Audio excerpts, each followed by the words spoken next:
historii jsme se již několikrát setkali s bublinami, které nevyhnutelně zapříčinily finanční krize. Jako exemplární případy těchto bublin můžeme brát tulipánovou horečku, velkou depresi, internetovou horečku a nedávnou hypotéční krizi. Tento fenomén vzniká především v momentě, kdy kolektivní nadšení investorů kolem jednoho aktiva způsobí, že více a více investorů začne nakupovat dané aktivum na základě nadsazené představy a očekávání o jeho skutečné hodnotě.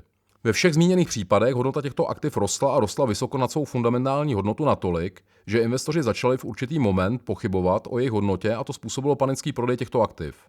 To je moment, kdy bublina praskne a hodnota daného aktiva výrazně klesne během krátkého časového úseku. Tyto události se tak staly významnými momenty v naší historii, které dodnes slouží pro mnoho ekonomů a investorů jako reference při predikci dalších bublin. My se dnes podíváme na historicky významné bubliny, včetně jejich konkrétních příčin a následků, což nám pomůže pochopit jejich spjatost s finančními krizemi. Také si ukážeme, jak se při vybraných událostech chovalo zlato a v neposlední řadě se podíváme na významné teorie hospodářských cyklů. Vítejte na našem kanále. Dnešní téma je ekonomické bubliny a role zlata. Pokud vás zajímají aktuality z dnešní ekonomiky a vše o drahých kovech, zvažte odběr našeho kanálu. Pravidelně publikujeme videa na tato témata a vaše podpora nám pomáhá produkovat další edukativní videa. A teď zpět k tématu.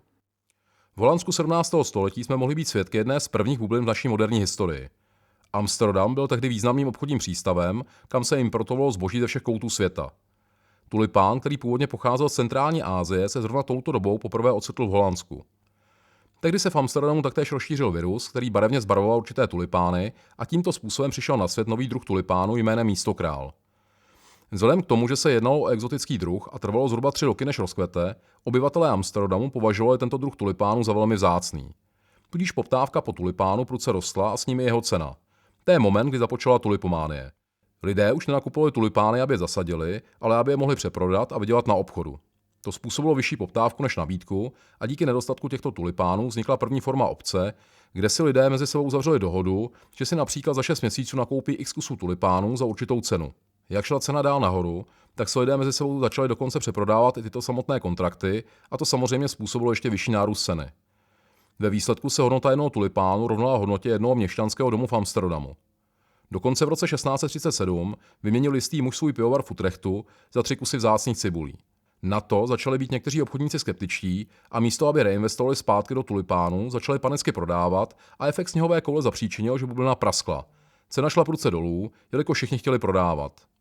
Vzhledem k tomu, že mnoho investorů bylo vázáno občním kontraktem na nákup tulipánů, na které neměli peníze, tak v důsledku přišli o většinu svého jmění a mnoho lidí skončilo v chudobě. Ačkoliv významná část kupní síly mnoha obyvatel klesla společně s významem tulipánů, ekonomické následky nebyly pro Holandsko tak zdrcující. Nicméně dodnes tulipánová horečka slouží jako významná reference při predikci dalších bublin. Podobné chování investorů způsobilo prudký růst a následný pád Bitcoinu v roce 2018, a nebo ještě relevantnější případ z minulého roku je GameStop, kdy během 6 měsíců z $6 za jednu akci vyšplhal tento retailový prodejce před bankrotem na neuvěřitelných $450 za akci. Následně, kdo nešťastně nakoupil na této cenové hladině, utrpěl ztrátu zhruba 70% během pár týdnů. Další bublina, tentokrát se zdrcujícími ekonomickými důsledky, byla Velká deprese. V průběhu 20. let minulého století zažívala Amerika obrovskou ekonomickou konjunkturu. Všichni chtěli na tomto růstu vydělat a mnoho lidí investovalo do akcí, často s vypůjčenými penězi. V roce 1929 se konjunktura zastavila a americká ekonomika zažívala stagnaci, což v tomto důsledku mělo fatální následky. Většina investorů nedokázala splácet své dluhy, což většinu amerických bank dostalo do finančních problémů a ty byly následně nuceny vyhlásit bankrot. Mnoho Američanů tak přišlo o celé své úspory, to způsobilo radikální pokles kupní síly a spirála tak byla dokončena. Krize se následně rozšířila do Evropy a poté do celého světa. Evropské státy si od amerických bank vypůjčily obrovské množství peněz, které měly pomoci k rekonstrukci válkou zdevastovaného kontinentu. Americké banky v průběhu 20. let na vrácení těchto dluhů moc netlačily. V roce 1929 se však v důsledku této krize likvidity jejich postoj vůči Evropě diametrálně změnil. Obecně tento přístup Ameriky vůči ostatním státům způsobil obrovský nárůst úrokových sazeb na celém světě, což vedlo k obecnému poklesu investic. Státy začaly zavádět dovozní cla, což mělo katastrofální dopad na mezinárodní obchod. Na své dno si index Dow Jones dostal v roce 1932 celkovým poklesem o bezmálo 90% své hodnoty. Zde hrálo zlato podstatnou roli, jelikož v té době ještě platil zlatý standard, to znamená, že hodnota $1 byla krytá odpovídající gramáží zlata. Tento monetární systém ale spíše napomohl Velké depresi, jelikož v momentě, kdy Federální rezerva zvedla úrokové sazby, méně lidí si půjčovalo a díky tomu bylo méně peněz v oběhu. V zápětí mnoho Američanů směňovalo své papírové dolary za zlato a díky tomu bylo ještě méně peněz v oběhu. Ministerstvo financí se začalo obávat, že USA brzy nebudou mít žádné zlato ve svých rezervách. V důsledku toho ministerstvo financí nařídilo Fedu, aby znovu zvedl úrokové sazby, což způsobilo, že hodnota papírového dolaru byla najednou vyšší než hodnota zlata. Vzhledem k tomu, že prezident Roosevelt potřeboval stimulovat ekonomiku, v roce 1933 vydal zákon, který nařizoval všem Američanům prodat své zlato Federální rezervě a tímto krokem dostal více peněz do oběhu. O rok později byl vydán zákon o zlaté rezervě, který zafixoval cenu jedné unce zlata na $35 z původních 20, což snížilo hodnotu dolaru a vyvolalo zdravou inflaci, která následně napomohla rozvoji americké ekonomiky. Dalším příkladem v řadě je internetová horečka. 90. byly léta rapidního technologického růstu. Vznik internetového prohlížeče Mosaic v roce 1993 umožnil každému uživateli surfovat po internetu bez profesní znalosti IT. Díky tomu už počítač nebyl luxusem, ale nezbytností každé domácnosti, tedy alespoň v USA. Mnoho firem vnímalo tento přechod jako příležitost, na které je možné vydělat, a tak jedna z nich jménem Netscape uvedla na trh první webový prohlížeč, který byl zdarma. Zanedlouho se prohlížeč stal novým standardem a díky své zrůstající popularitě se Netscape rozhodl vstoupit na burzu. Dne 9. srpna 1995 Netscape vstoupil poprvé na burzu a hned první den obchodování stoupla hodnota akcií o více než 150%, aniž by byla firma vůbec zisková. Zprávy o úspěšném IPO této internetové firmy zatřásly celým světem a brzy na to vznikly další internetové firmy. Vzhledem k tomu, že úrokové sazby byly nízké, investoři se nebáli spekulovat a tak vlna nových internetových firm zaplavila technologický akciový index Nasdaq, který během 5 let zrostlo neuvěřitelných 500%. V roce 1999 bylo uvedeno na trh 457 technologických firm a z toho 117 z nich zdvojnásobila na hodnotě, ačkoliv většina z nich byla ztrátových. Vzhledem k výnosům investorů více a více nových investorů začalo investovat do těchto ztrátových firm. V roce 2000 Federální rezerva začala agresivně zvedat úrokové sazby a obavy, že drahé úvěry negativně ovlivní chod internetových firm, začaly cirkulovat mezi investory. V březnu tohoto roku technologický gigant Japonsko prohlásilo, že se znovu ocitlo v recesi.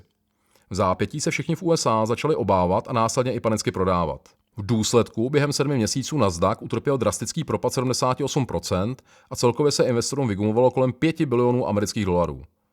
Nejenže valná většina internetových firm vyhlásila bankrot, ale přes 415 000 pracovníků v IT ztratilo práci.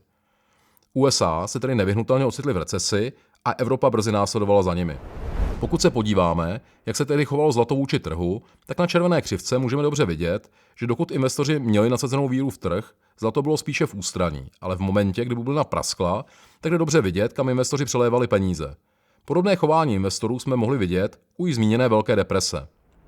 Náš další příklad je úvěrová krize z roku 2008. Banky tehdy nabízely klientům nestandardní hypotéky formou dluhopisů. Vzhledem k tomu, že produkty byly tak složité, že většina zákazníků ani nepochopila, co kupují, spoléhali čistě na zaměstnance bank. V praxi to znamenalo, že investiční banky vykupovaly hypotéky od jiných bankovních institucí a ty následně dali do balíčků, které dál přeprodávaly investorům jako tzv. Cenné papíry kryté hypotékou, což v jednoduchosti znamenalo, že lidé spláceli hypotéky investorům. Pro investory to byla super novinka, jelikož zde přece nehrozilo žádné riziko. V případě, že by dotyčný už nezvládal splácet hypotéku, banka dostane nemovitost jako kolaterál a peníze k vyplacení investorů získá skrze její prodej. Pojišťovny se eventuálně také zapojí do hry a začnou nabízet lidem, co si vzali hypotéku, úvěrové deriváty neboli pojištění proti nesplacení dluhu. Banky vydělávají na investorech, pojišťovny na hypotékách a každý, kdo chce, může dostat hypotéku, jelikož hypotéka je pojištěná. Ovšem pojišťovny se zavázaly pojistit hypotéky na takovou sumu, kterou ani neměly možnost vyplatit v případě potřeby. V momentě, kdy 10% hypoték na realitním trhu propadlo, banky zahltily trh s nemovitostmi, které nikdo nechtěl. Na to v roce 2007 začal trh s bydlením v USA stagnovat a hodnota tzv. Cenných papírů zajištěných hypotékou se rapidně snížila. To přivedlo většinu finančních institucí do problémů, což nevyhnutelně vedlo ke skepticismu jak u klientů vůči bankám, tak bankám vzájemně mezi sebou. V týdnu od 6. do 10. října došlo k největší týdenní ztrátě v historii Dow Jones o 18,2%. Tuto krizi způsobil pád americké banky Lehman Brothers, ale už méně se však hovoří o znárodnění celé řady menších bank v USA. Krize se následně tradičně přenesla do Evropy, kde se banky začaly potýkat se stejnými problémy a celá řada států byla nucena přistoupit ke státním intervencím. Pokud se podíváme na zlato v té době, tak můžeme vidět, že krizi zvládlo velmi dobře. Po počátečním růstu přišel sice propad, zlato se z něj však velmi rychle oklepalo a na konci krize bylo o 20% výše než na jejím začátku. Následně pokračovalo v růstu započatém již v roce 2001 až do roku 2011. Jak jsme mohli vidět, čím více investorů bublina zasáhne, tím významnější dopad na ekonomiku to bude mít. Proto se mnoho ekonomů snaží tyto cykly odhadnout a každý má své teorie. Jedna z nejznámějších teorií jsou tzv. Kondratěvovy cykly. Kondratěv soudil, že kapitalistické hospodářství prochází cykly, které trvají 50 až 60 let. Kondratěv rozeznával 3 části cyklu, dnes se obvykle rozlišují 4. Růst, stagnace, recese, dnes se přidává ještě deprese. Nové přelomové objevy či vynálezy způsobí růst, potom ale ekonomika stagnuje kvůli nadvýrobě a dostává se do krize. Kondratěv přesto obhajoval ekonomiku malých, tržně řízených podniků. Za to upadl v nemilost sovětského vedení a byl v roce 1938 popraven. Politolog Josef Schumpeter navrhl na jeho počest pojmenovat teorii ekonomických vln po Kondratěvovi. Teorie byla oblíbená jako vysvětlení krizí, včetně velké hospodářské krize. Další známá teorie je rakouská teorie hospodářského cyklu. Dle této teorie je příčinou hospodářského cyklu činnost centrální banky, která v systému bankovnictví částečných rezerv umožňuje úvěrovou expanzi. Komerční banky mohou tedy vytvářet úvěry nad rámec svých rezerv, čímž efektivně vznikají nové peníze.